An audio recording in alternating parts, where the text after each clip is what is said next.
आखिर physical education की शुरुआत कहां से हुई? बात करेंगे सभी डेट्स की, बात करेंगे गहराई में जाके फिजिकल एजुकेशन को जानने की। इसका एम है बैलेंस और fit citizen banana. National planning of physical education के अकॉर्डिंग इसका मतलब है हर बच्चे को फिजिकली, मेंटली और इमोशनली फिट बनाना।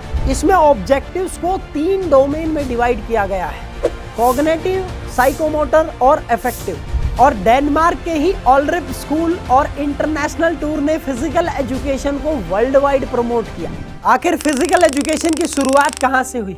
फिजिकल एजुकेशन में वर्ल्ड में शुरुआत कहां से हुई और फिजिकल एजुकेशन की जो रोचक कहानियां हैं वो क्या है?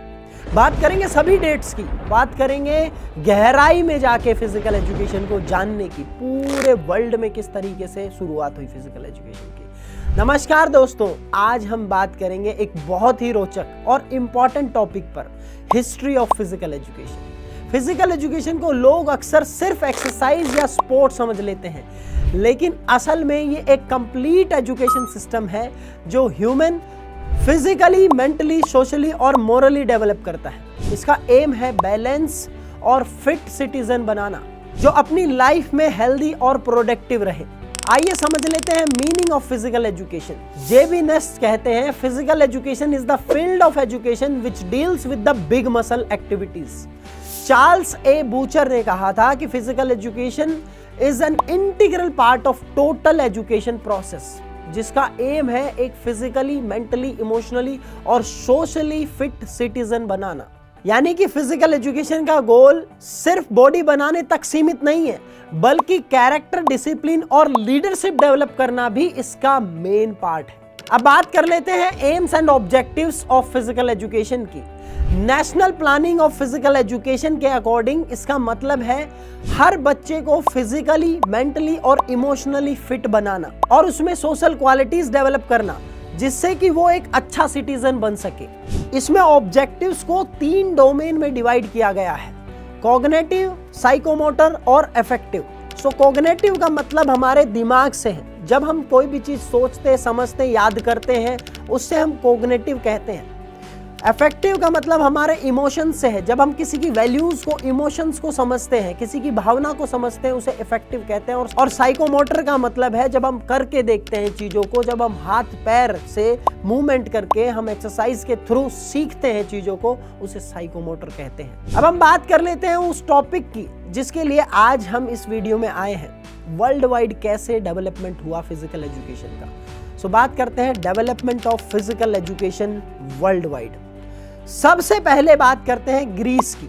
तो ग्रीस जो foundation of physical education actual में कहलाता है, और सबसे पहले ग्रीस में देखने को मिलता है फिजिकल एजुकेशन का डेवलपमेंट। ऐसा नहीं है कि भारत में ऐसा डेवलपमेंट नहीं था, लेकिन रिटन एविडेंस हमारे पास उतने नहीं है जितने ग्रीस के पास है। तो ग्रीस को 4 पार्ट्स में डिवाइड किया गया है। पहला पीरियड होमरिक पीरियड है, जो माना जाता है 776 बीसीई से पहले का काल, जिसमें होमर थे। होमर एक पोएट थे और एक ब्लाइंड पोएट थे, जिन्होंने 2 एपिक्स लिखी, यानी कि महाकाव्य लिखे, इलियाड और ओडिसी। और माना जाता है इसमें फ्यूनरल गेम्स का भी जिक्र मिलता है, और इसमें कुछ इवेंट्स का भी जिक्र मिलता है, जैसे chariot race, boxing, wrestling, javelin throw etcetera. उसी के साथ साथ दूसरा पीरियड आता है हमारा स्पार्टन पीरियड, जो कि 776 बीसी से लेके 480 बीसी तक माना जाता है। स्पार्टन का मेन फोकस हुआ करता था मैन ऑफ एक्शन। सबसे मेन मुख्य उद्देश्य उनका यही था कि वो अपने देश को बचाए रखें। एगोग, जो कि एक एजुकेशन सिस्टम था, यानी कि जो पढ़ने लिखने का सिस्टम था, उसे एगोग कहा जाता था। और स्पार्टन्स में गर्ल्स को भी जिम्नास्टिक्स और हॉर्स राइडिंग जैसी ट्रेनिंग दी जाती थी। उसके बाद पहुंचते हैं अर्ली एथेनियन पीरियड पे, जो कि आपका 480 से 404 बीसी तक माना जाता है। यहां बॉडी और माइंड दोनों पर इक्वल फोकस किया गया। आपको शायद पता होगा 776 बीसी में हमारे ओलंपिक्स, एंशिएंट ओलंपिक्स स्टार्ट हुए थे और 393 एडी तक चले थे। तो उनका भी हम जिक्र करेंगे आने वाली वीडियोस में। फिलहाल बात कर लेते हैं इसी टॉपिक के ऊपर। अब अर्ली एथेनियन के बाद में आता है हमारा लेटर एथेनियन, जिसे हम गोल्डन पीरियड भी कहते हैं। गोल्डन पीरियड इसलिए क्योंकि सोक्रेट्स, प्लेटो, एरिस्टोटल जैसे बड़े बड़े फिलोसोफर इस समय पे हुए। हिपोक्रेट्स को फादर ऑफ मेडिसिन भी कहा गया। यानी कि जितने भी डॉक्टर्स बनते हैं वो शपथ लेते हैं हिपोक्रेट्स की। उसके बाद में हम चलते हैं रोम की ओर। रोम साम्राज्य, जिन्होंने सिखाया लोगों को कि how to govern and organise the sports. Campus Martius यहाँ पर हुआ करता था, जहां पर मिलिट्री ट्रेनिंग दी जाती थी। ग्लैडिएटर कॉम्बैट्स यहाँ पर होते थे, जहां पर लोग आपस में लड़ते थे और तब तक लड़ते रहते थे जब तक एक दूसरे को ढंग से हरा ना दिया जाए। और ऐसा भी माना जाता है कि जब तक दूसरे वाले को मार ना दिया जाए तब तक लड़ते रहते थे। गैलन, जो कि एक मेडिकल साइंस के स्टूडेंट थे, वो यहाँ के फेमस स्टूडेंट माने जाते हैं।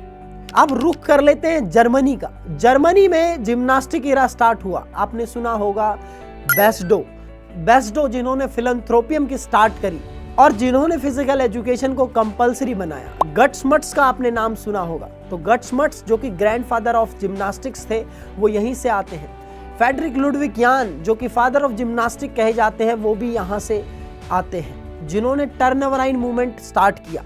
अब रुक कर लेते हैं आपका स्वीडन का। स्वीडन एक साइंटिफिक अप्रोच पे चल रहा था। पर हेनरिक लिंग, फादर ऑफ स्वीडिश जिम्नास्टिक कहलाते हैं। उन्होंने फिजिकल एजुकेशन को 4 ब्रांचेस में बांटा। उन्होंने पेडागोजिकल, मिलिट्री, मेडिसिन और एस्थेटिक 4 पार्ट्स में डिवाइड किया physical education. Wall bars, vaulting boxes और क्लाइंबिंग रोप उन्होंने ही डिजाइन किए थे। अब बात करते हैं डेनमार्क की। डेनमार्क को माना जाता है मॉडर्न कैलेस्थेनिक्स के लिए, क्योंकि यहाँ पर Franz Nachtegall, father of Danish gymnastic, बाद में नील्स बक ने डायनामिक रिदमिक जिम्नास्टिक्स डेवलप किया और डेनमार्क के ही ऑलरिप स्कूल और इंटरनेशनल टूर ने फिजिकल एजुकेशन को वर्ल्ड वाइड प्रमोट किया। तो दोस्तों, आज सिर्फ हमने कुछ ही देशों की बात करी है, इसमें हमारा प्यारा भारत भी छूटा है, यूएसए भी छोड़ा है अभी हमने, और बहुत सारे देश जहां पर फिजिकल एजुकेशन की शुरुआत हुई, जैसे चाइना, वो भी छूटा है। हम इनको अगली वीडियो में लेंगे। वीडियो ज़्यादा लंबी ना हो इसलिए मैंने आपको ये बताई। और ये हिस्ट्री हमें बताती है कि फिजिकल एजुकेशन एक सिर्फ सब्जेक्ट नहीं है, बल्कि एक सिटीजन बिल्डर है। इतिहास से ही हमें पता चल रहा है कि हर सोसाइटी ने अपने कल्चर के हिसाब से इसे अडॉप्ट किया है, कहीं वॉरियर बनने के लिए, कहीं हेल्दी सिटीजन के लिए, और कहीं नेशनलिज्म को प्रमोट करने के लिए। और आज के मॉडर्न इरा में फिजिकल एजुकेशन का एम है एक होलिस्टिक डेवलपमेंट, यानी कि physically, mentally, socially and spiritually develop करना, जिसमें फिटनेस के साथ साथ एथिक्स और लीडरशिप भी इन्वॉल्व हो, जो कि आपको एक दिन के लिए नहीं, पूरी जिंदगी हेल्दी बनाए। इसलिए अगर हम कहें कि physical education builds not just bodies but Nations, तो ये बिल्कुल सही होगा।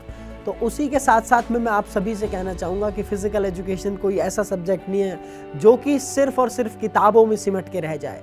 इसकी गहराइयों को और जानेंगे। अगली वीडियो में आपको लेके चलूँगा एक एक देश की गहराई में।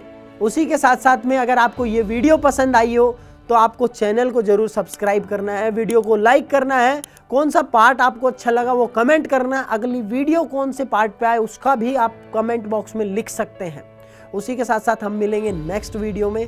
Until we meet, stay fit and stay healthy. जय हिंद, जय भारत, फिजिकल एजुकेशन जिंदाबाद।